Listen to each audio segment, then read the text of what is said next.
সূরা বাকারা আয়াত 21 থেকে 40। পরম করুণাময় অসীম দয়ালু আল্লাহর নামে শুরু করছি। হে মানুষ, তোমরা তোমাদের রবের ইবাদত করো, যিনি সৃষ্টি করেছেন তোমাদেরকে এবং তোমাদের পূর্বে যারা ছিল তাদেরকে, যাতে তোমরা তাকওয়া অবলম্বন করো।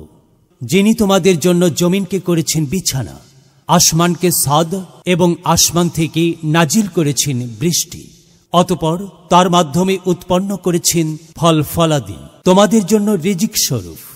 সুতরাং তোমরা জেনে বুঝে আল্লাহর জন্য সমকক্ষ নির্ধারণ করো না। আর আমি আমার বান্দাদের ওপর যা নাজিল করেছি, যদি তোমরা সে সম্পর্কে সন্দেহে থাকো, তবে তোমরা তার মতো একটি সূরা নিয়ে আসো এবং আল্লাহ ছাড়া তোমাদের সাক্ষী সমূহকে ডাকো, যদি তোমরা সত্যবাদী হও। অতএব যদি তোমরা তা না করো আর কখনো তোমরা তা করবে না, তাহলে আগুনকে ভয় করো, যার জ্বালানি হবে মানুষ ও পাথর, যা প্রস্তুত করা হয়েছে কাফিরদের জন্য।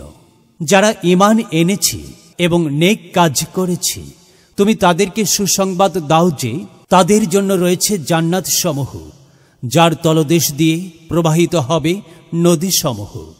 যখনই তাদেরকে জান্নাত থেকে কোনো ফল খেতে দেওয়া হবে, তারা বলবে, এটাই তো পূর্বে আমাদেরকে খেতে দেওয়া হয়েছিল।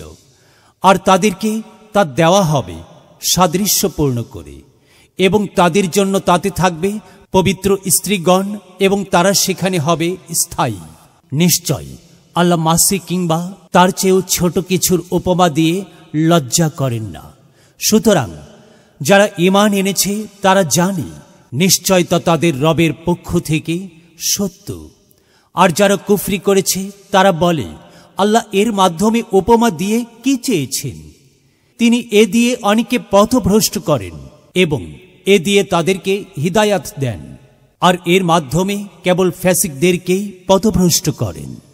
যারা আল্লাহর দৃঢ়কৃত অঙ্গীকার ভঙ্গ করে এবং আল্লাহ যা জোড়া লাগানোর নির্দেশ দিয়েছেন তা ছিন্ন করে এবং জমিনে ফ্যাসাদ করে, তারাই ক্ষতিগ্রস্ত।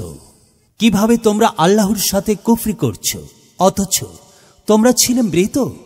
অতঃপর তিনি তোমাদেরকে জীবিত করেছেন, এরপর তিনি তোমাদেরকে মৃত্যু দেবেন, অতঃপর জীবিত করবেন, এরপর তারই নিকট তোমাদেরকে ফিরিয়ে নেওয়া হবে।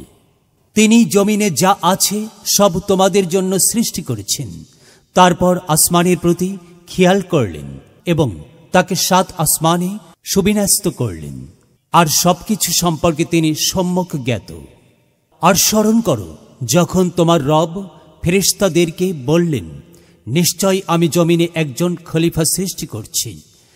তারা বলল, আপনি কি সেখানে এমন কাউকে সৃষ্টি করবেন যে তাতে ফ্যাসাদ করবে এবং রক্ত প্রবাহিত করবে? আর আমরা তো আপনার প্রশংসায় তাসবিহ পাঠ করছি এবং আপনার পবিত্রতা ঘোষণা করছি। তিনি বললেন, নিশ্চয় আমি জানি যা তোমরা জানো না। আর তিনি আদমকে নামসমূহ সব শিক্ষা দিলেন, তারপর তা ফেরেশতাদের সামনে উপস্থাপন করলেন। সুতরাং বললেন, তোমরা আমাকে এগুলোর নাম জানাও, যদি তোমরা সত্যবাদী হও। তারা বলল, আপনি পবিত্র মহান, আপনি আমাদেরকে যা শিখিয়েছেন তাছাড়া আমাদের কোনো জ্ঞান নেই। নিশ্চয় আপনি সর্বজ্ঞ প্রজ্ঞাময়। তিনি বললেন, হে আদম, এগুলোর নাম তাদেরকে জানাও। অতঃপর যখন সে এগুলোর নাম তাদেরকে জানালো, তিনি বললেন, আমি কি তোমাদেরকে বলিনি, নিশ্চয় আমি আসমান সমূহ ও জমিনের গায়েব জানি, এবং জানি যা তোমরা প্রকাশ করো এবং যা তোমরা গোপন করতে। আর যখন আমি ফেরেশতাদেরকে বললাম, তোমরা আদমকে সিজদা করো, তখন তারা সিজদা করল, ইবলিস ছাড়া।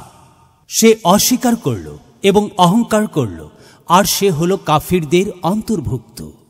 আর আমি বললাম, হে আদম, তুমিও তোমার স্ত্রী জান্নাতে বসবাস করো এবং তা থেকে আহার করো স্বাচ্ছন্দ্যে তোমাদের ইচ্ছানুযায়ী, এবং এই গাছটির নিকটবর্তী হইও না, তাহলে তোমরা জালিমদের অন্তর্ভুক্ত হয়ে যাবে।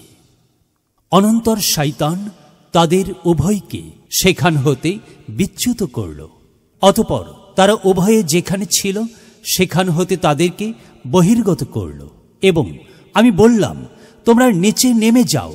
তোমরা পরস্পর পরস্পরের শত্রু, এবং পৃথিবীতেই রয়েছে তোমাদের জন্য এক নির্দিষ্ট কালের অবস্থিতি ও ভোগ সম্পদ। অতঃপর আদমশীয় রব হতে কতিপয় বাণী শিক্ষা লাভ করল। আল্লাহ তখন তার প্রতি কৃপা দৃষ্টি দিলেন। নিশ্চয়ই তিনি ক্ষমাশীল, করুণাময়। আমি বললাম, তোমরা সবাই এখান থেকে নিচে নেমে যাও। অনন্তর আমার পক্ষ হতে তোমাদের নিকট যে উপদেশ উপস্থিত হবে, যারা আমার সেই উপদেশ অনুসরণ করবে, বস্তুত তাদের কোনোই ভয় নেই এবং তারা চিন্তিত হবে না। আর যারা অবিশ্বাস করবে এবং আমার নির্দেশ সমূহে অসত্যারোপ করবে, তারাই জাহান্নামের অধিবাসী। তন্মধ্যে তারা সদা অবস্থান করবে।